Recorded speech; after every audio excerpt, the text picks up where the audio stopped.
Hello friends, मैं संजय गुप्ता आप सभी का वेलकम करता हूं। और आज दिनांक 31/5/2020 को लॉकडाउन 5.0 के लिए राजस्थान सरकार ने गाइडलाइन जारी कर दी है। आपके सामने राजस्थान सरकार के होम डिपार्टमेंट का एडवाइजरी नोट है और इसमें स्पष्ट दिया हुआ है कि लॉकडाउन 5.0 के क्रियान्वयन आदेश क्या क्या हैं। और यह एडवाइजरी जारी की गई है गृह मंत्रालय भारत सरकार के आदेश क्रमांक 403 जो 30 तारीख को यानी कल लागू हुआ था, उसको ध्यान में रखते हुए ये एडवाइजरी जारी हुई है। और इसमें सबसे पहले और मुख्य बात क्या है उन पे अपन चर्चा कर लेते हैं। कर्मिक रियायतों के साथ एक लंबी अवधि के लॉकडाउन से कोविड-19 के सामुदायिक प्रसार यानी कम्युनिटी स्प्रेड को रोकने और हजारों लोगों का जीवन बचाने में सफलता मिली है। तो सरकार ने ये माना है कि कम्युनिटी स्प्रेड को रोकने में लॉकडाउन से सफलता मिली है, वायरस से खतरा अभी भी जारी है।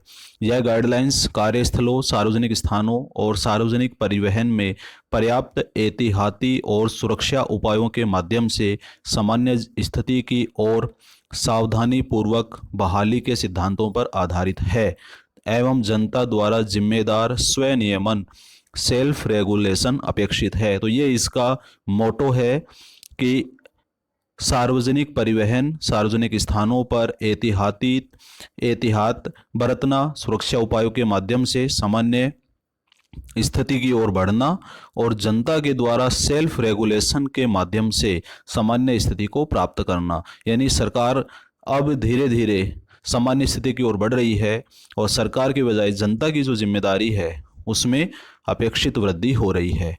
और 1 जून से 30 जून तक की अवधि के लिए जो गाइडलाइन है उसमें क्या क्या हेडिंग्स हैं उनके ऊपर अपन बात कर लेते हैं। सबसे पहले कंटेनमेंट जोन्स और कर्फ्यू क्षेत्र, इसमें किसी भी तरह की कोई छूट नहीं है और संपूर्ण गतिविधियां प्रतिबंधित रहेंगी। इसमें आप देख सकते हैं धारा 144 लागू रहेगी और प्रोटोकॉल जो भारत सरकार ने जारी किया है उसका सख्ती से पालन किया जाएगा। इसके बाद में दंड प्रक्रिया संहिता 144 के 144 के अंतर्गत जो प्रतिबंध हैं उसके बारे में चर्चा की गई है। तो पहले जो 7 से 7 तक था कर्फ्यू, अब रात्रि 9 से प्रातः 5 बजे तक सभी गैर आवश्यक गतिविधियों के लिए व्यक्तियों का जो आवागमन है उसको प्रतिबंधित रखा जाएगा। तो ये एक चेंज है, इसको अपने को देखना है कि पहले जो टाइम था उसके अंदर परिवर्तन कर दिया गया है। अब रात्रि 9 बजे से और प्रातः 5 बजे तक के लिए सभी व्यक्तियों का आवागमन सख्त निषेध रहेगा। लेकिन छूट दी गई है पुलिस अधिकारियों को, मेडिकल स्टाफ को जिनके पास में पास है, जो आईटी और आईटीज कंपनी में कार्य करते हैं, दवा की दुकान और स्टाफ जिनके पास में पास होगा वो रात्रि 9 बजे के बाद भी आ सकते हैं। उसके बाद में जो निरंतर उत्पादन करने वाली फैक्ट्रियां हैं, रात की पारी में चलने वाली फैक्ट्रियां हैं, निर्माण गतिविधियां हैं भीषण गर्मी की अवधि में, उन पे ये प्रतिबंध लागू नहीं होगा।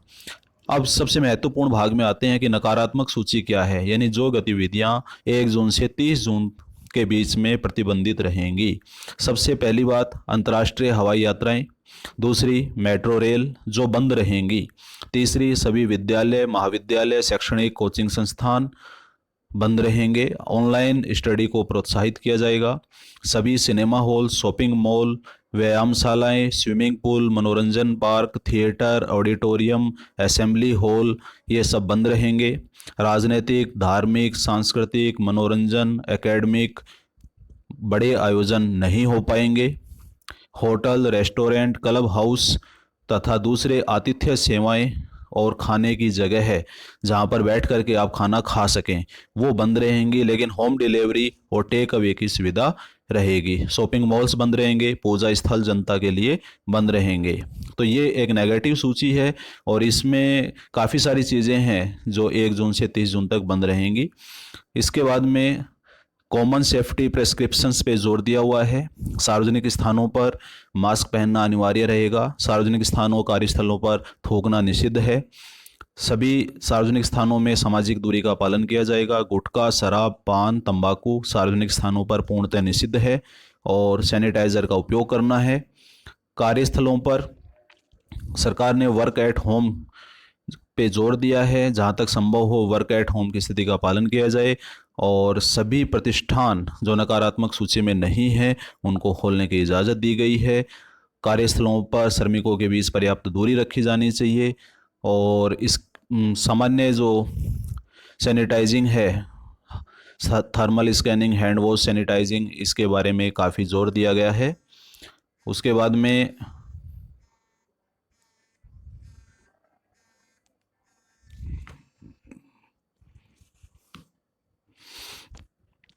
सभी नियोजनकर्ता कर्मचारियों को सार्वजनिक और स्वयं की सफाई के लिए आरोग्य सेतु को इंस्टॉल करने पर प्रोत्साहित करेंगे। स्वच्छता विधियों का प्रशिक्षण दिया जाएगा और यहाँ पर यह महत्वपूर्ण है कि अगर स्वच्छता के ऊपर किसी भी तरह की लापरवाही की जाती है, सार्वजनिक स्थल पे बिना मास्क के कोई व्यक्ति दिखाई देता है, तो राजस्थान महामारी अध्यादेश के अंतर्गत उसके ऊपर विभिन्न जुर्माने और दंडिक कार्रवाई की जा सकती है।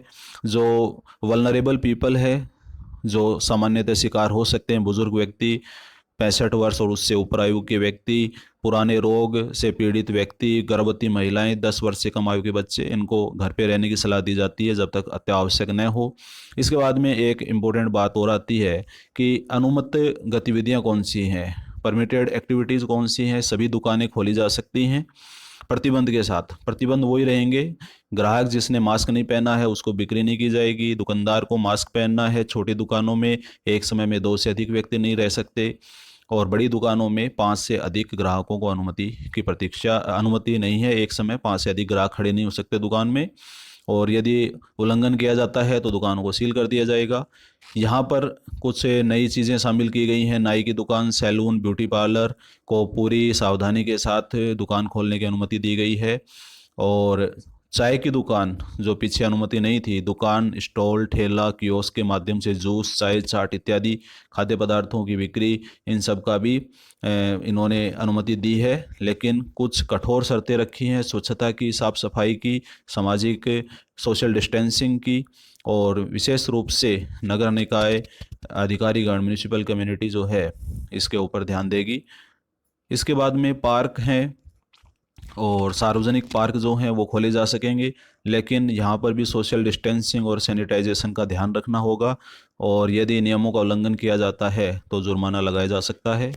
इसके बाद में अंत्येष्टि या अंतिम संस्कार में सोशल डिस्टेंसिंग रखते हुए अधिकतम 20 व्यक्ति शामिल हो सकते हैं और नकारात्मक सूची में जो चीज़ें शामिल नहीं हैं वो सामान्य सोशल डिस्टेंसिंग को रखते हुए अनुमति उनकी प्रदान की जाती है। सभी सरकारी कार्यालय पूर्ण क्षमता के साथ संचालित होंगे, निजी कार्यालय भी पूरी क्षमता के संचालित होंगे, वर्क फ्रॉम होम को प्रोत्साहित किया जाएगा।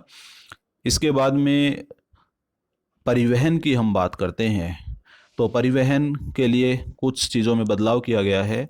अंतर्राज्य व राज्य के अंदर आवागमन पर कोई भी प्रतिबंध नहीं होगा, यानी एक राज्य से दूसरे राज्य और राज्य के भीतर किसी भी तरह के ई पास की आवश्यकता नहीं होगी। ये एक महत्वपूर्ण बदलाव किया गया है। सभी कमर्शियल वाहन, परिवहन वाहन यात्रा से पहले और यात्रा के पश्चात सैनिटाइजेशन करेंगे।